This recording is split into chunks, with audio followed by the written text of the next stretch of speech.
Africa महाद्वीप में hero की कई खानों की खोज हो चुकी थी, जहां से बहुतायत में हीरे प्राप्त हुए थे।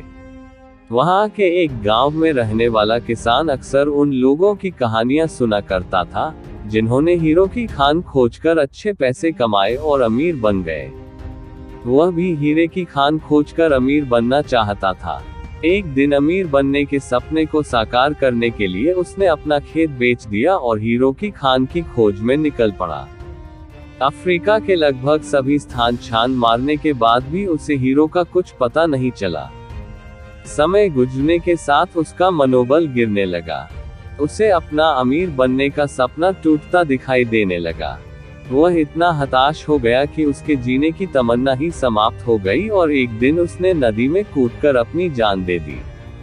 इस दौरान दूसरा किसान, जिसने पहले किसान से उसका खेत खरीदा था, एक दिन उसी खेत के मध्य बहती छोटी नदी पर गया। सहसा उसे नदी के पानी में से इंद्रधनुषी प्रकाश फूटता दिखाई पड़ा। उसने ध्यान से देखा तो पाया कि नदी के किनारे एक पत्थर पर सूर्य की किरणें पड़ने से वह चमक रहा था। किसान ने झुककर वह पत्थर उठा लिया और घर ले आया। वह एक खूबसूरत पत्थर था। उसने सोचा कि यह सजावट के काम आएगा और उसने उसे घर पर ही सजा लिया। कई दिनों तक वह पत्थर उसके घर पर सजा रहा। एक दिन उसके घर उसका एक मित्र आया। उसने जब वह पत्थर देखा तो हैरान रह गया। उसने किसान से पूछा, मित्र, तुम इस पत्थर की कीमत की जानते हो?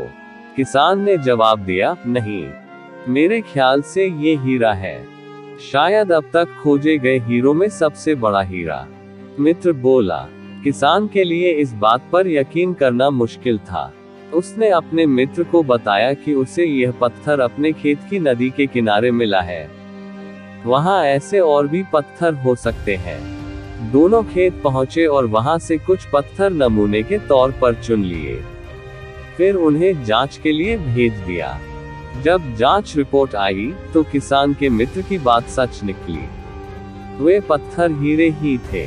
उस खेत में हीरो का भंडार था। वह उस समय तक खोजी गई सबसे कीमती हीरे की खदान थी। उसका खदान का नाम किम्बले डायमंड माइंस है। दूसरा किसान उस खदान की वजह से मालामाल हो गया।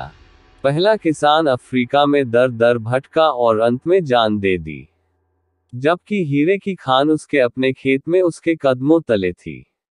सीख, मित्रों, इस कहानी में हीरे पहले किसान के कदमों तले ही थे, लेकिन वह उन्हें पहचान नहीं पाया और उनकी खोज में भटकता रहा।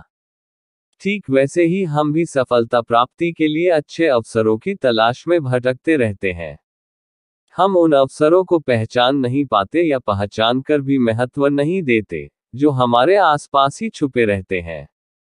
जीवन में सफल होना है तो आवश्यकता है बुद्धिमानी और परख से उन अवसरों को पहचानने की और धैर्य से अनवरत कार्य करने की। सफलता निश्चित है।